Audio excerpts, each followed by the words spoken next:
Today, the name Pratt and Whitney brings one image to mind: jet engines. The rush of a turbofan engine on a runway after dark. The machines that move 60,000 passengers across the ocean while they sleep. It is one of the most valuable names in American industry, stamped on the engines of airliners and fighter jets all over the world.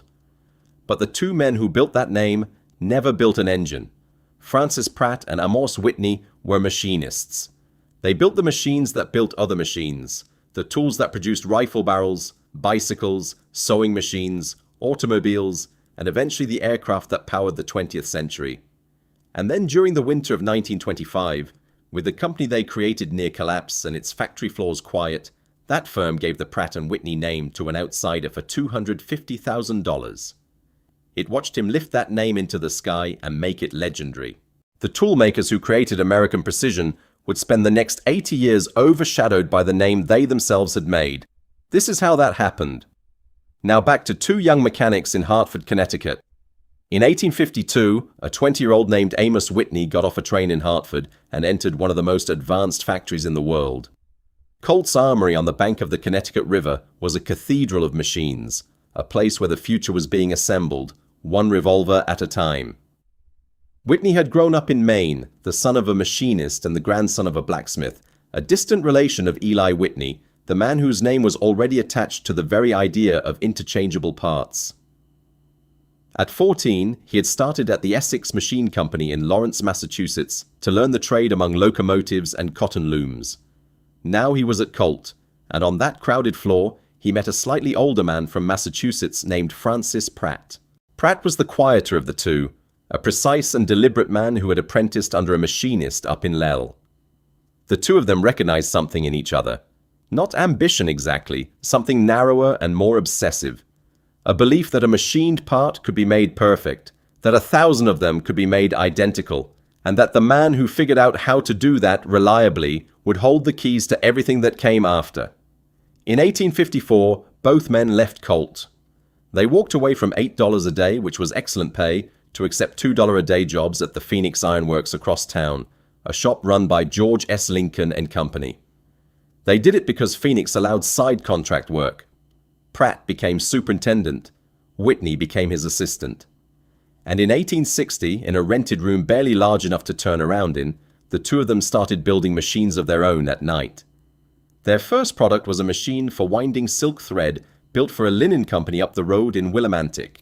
They were still working their day jobs. They were careful men. And that caution very nearly killed the company because in 1862, the little shop where they kept everything they owned caught fire and burned to the ground. They had almost nothing left.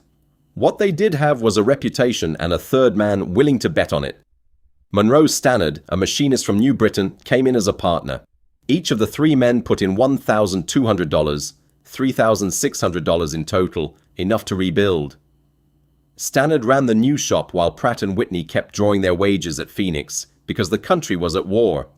And the one thing the Union Army needed more than anything was a way to make guns faster. They rebuilt as Pratt, Whitney, and Company. Within a few years, they had a 3-story brick machine shop on the edge of the city, sharing the building with a sewing machine company. And by the middle of the decade, the two founders finally walked away from their day jobs for good. In 1869, they incorporated. The fire almost ended them. Instead, it forced them to commit fully. Here is what made Pratt and Whitney different from almost every other shop in America. At the time, the world built precision goods the European way. A skilled craftsman would file and fit each part by hand until it worked, and no two finished products were ever truly alike. If a part broke, you brought it back to the man who made it. Pratt and Whitney bet their entire company on the opposite idea, the one the armories were chasing, what would later be called the American system. Build machines so accurate that their parts could be swapped freely. Any part would fit any product. A barrel made in Hartford would drop into a rifle assembled in Ohio without a file ever touching it. The machine that made that promise real was the Lincoln Miller. Pratt had designed the first version around 1855 back at the Lincoln Works, and the very first one went to Colt's Armory. Earlier milling machines drove the work under the cutter with a rack and pinion that moved in uneven jumps good enough for rough shaping before a man finished the part by hand. Pratt replaced that with a smooth screw feed and a quick return. The table moved at a steady, controllable rate, which meant a low-skilled worker could lock in a setting and turn out thousands of identical, oddly shaped metal parts to an exact gauge. It was plain, squat, and almost ugly. It was also one of the most important machine tools ever built in the United States. Pratt and Whitney alone built around 7,000 of them, and the broader family of Lincoln-type millers spread through American industry for the next half-century. One sits today in the Smithsonian. Think about everything that depended on a machine like that. The bicycle boom of the 1890s, the sewing machines in 100,000 homes, the typewriters that filled the new office buildings, and later, the automobile.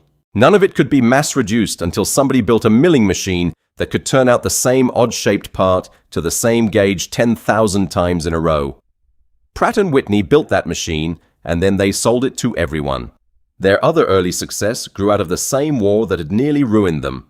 Rifle barrels demanded a hole drilled dead straight through a long bar of steel. And the deeper the drill went, the more it wanted to wander.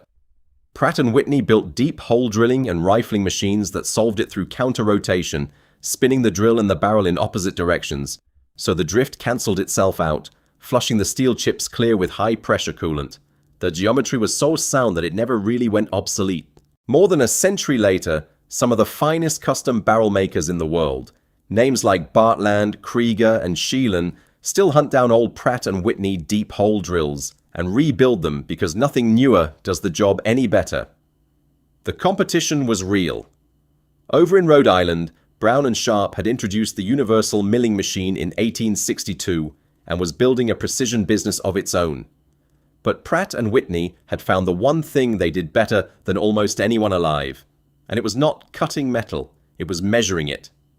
By this point, the company was not just supplying American factories, it was arming the world. Pratt and Whitney shipped gun-making and gun-gauging machinery to the United States, Great Britain, Spain, France, Belgium, Italy, Germany, Russia, China, and a long list of others. The precise equipment that let a foreign arsenal turn out rifles to a consistent standard.